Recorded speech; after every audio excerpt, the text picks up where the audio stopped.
நம்ம வெங்கடி மாமா நம்ம அதுக்கு வந்தோடனே இந்த பாலக்காடன் சமையல் ஏதாவது பண்ணி தரியா என்னோட வைஃப் கிட்ட கேட்டா. அவள் அதுக்கு சக்க கோகனட் கிரேவி பண்ணி கொடுத்தா. இதை எப்படி பண்ணுறதுன்ட்டு பார்க்கலாமா? சமைக்க ஆரம்பிக்கலாமா?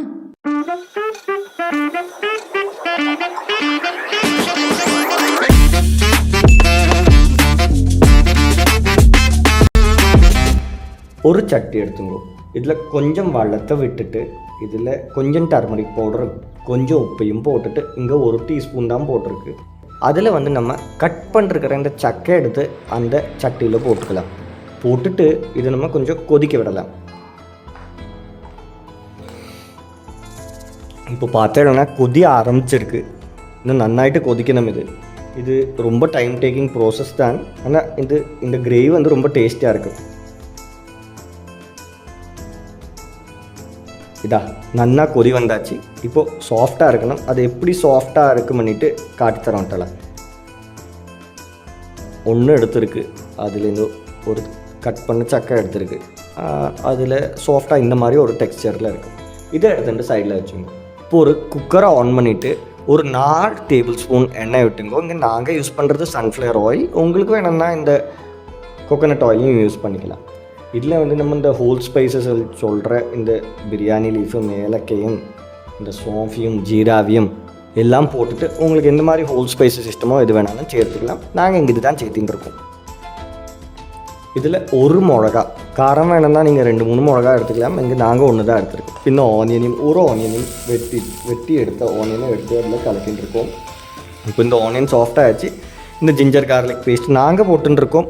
உங்களுக்கு வேண்டாட்டா இந்த ஸ்டெப்பை இக்னோர் பண்ணலாம். இந்த ஜிஞ்சர் கார்லிக் பேஸ்ட் இந்த ரா ஸ்மெல்லு போகிற வரைக்கும் நம்ம வதக்கி இப்போது இதில் ஒரு டொமேட்டோ கட் பண்ண டொமேட்டோவை எடுத்துகிட்டு அதுக்குள்ளே போட போகிறோம். போட்டுட்டு அதையும் நன்னாயிட்டு கலக்கி அது சாஃப்டாக ஆகிற வரைக்கும் நம்ம கலக்கிண்டே இருக்க வேண்டியது இருக்குது. இப்போது சாஃப்டாகியாச்சு. இப்போ நாங்கள் இதில் chilli powder, coriander powder, jeera powder, turmeric powder பின்ன கரம் மசாலாவையுமே ஆட் பண்ண போகிறோம்.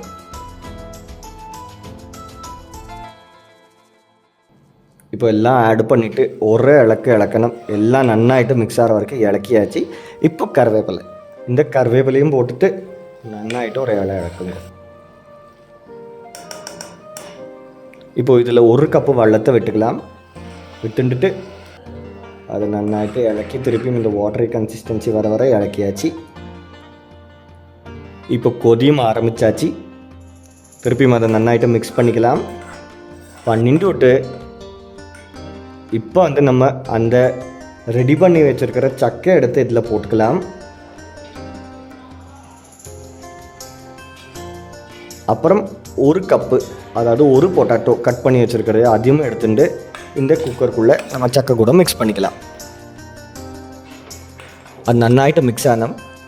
இப்போ திருப்பியும் வெள்ளத்தை விட்டுட்டு அது நம்ம இன்னொரு வாட்டி இளக்க வேண்டியிருக்கு. இந்தா இளக்கின்னு இருக்கோம். இளக்கியாச்சல்லவா? இப்போ கொதி ஆரம்பிச்சிருக்கு. நன்னாயிட்டு கொதிக்கட்டும். அது கொதிக்கும் போது நம்ம அப்பப்போ இதை மிக்ஸ் பண்ண வேண்டியது இருக்கும். இப்போ உப்பு போட்டாச்சு. இங்கே 1 டேபிள் ஸ்பூன் உப்பு போட்டிருக்கு. உங்களுக்கு உப்பு என்னது கொஞ்சம் கம்மியாக போடணும்னா போட்டுருங்க. இப்போது இதை நம்ம குக்கரில் வச்சுட்டு வேக வைக்க போகிறோம். எத்தனை விசில்ன்றது நான் இந்த சப்டைட்டில் உங்களுக்கு போடுறேன்ட்டலாம்.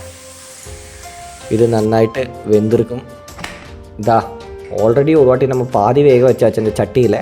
இப்போ இந்த குக்கர்லேயும் போட்டதால் நன்னாயிட்டு வெந்திருக்கும். பொட்டாட்டோ மசாலா எல்லாம் நன்னாயிட்டு வெந்திருக்கும். இப்போ இந்த கிரேவியோட மெயின் இன்க்ரீடியன்ட் இந்த கோகோனட் மில்க்கு. இந்த கோகோனட் மில்க் அதில் போட்டாச்சு. நாங்கள் இந்த 1 கப்பு போட்டிருக்கோம். இந்த 1 கப்பு கோகோனட் மில்க்கு போட்டு நன்னாயிட்டு இளக்கி இப்போது அதில் கொஞ்சம் கொத்தமல்லியும் போட்டிருக்கோம். திருப்பியும் ஒரு இளக்கின்னு இருக்கோம்.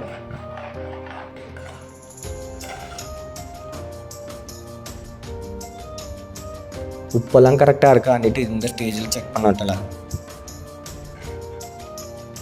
இப்போ செக் பண்ணிட்டுருக்கா இந்த கரெக்டாக வெந்திருக்கா இல்லையா சக்கான்னுட்டு. வெந்திருக்கு. சமையல் ரெடி. டேஸ்டியான சக்கா coconut gravy ready. Hit the like button, click the bell icon, subscribe for more videos.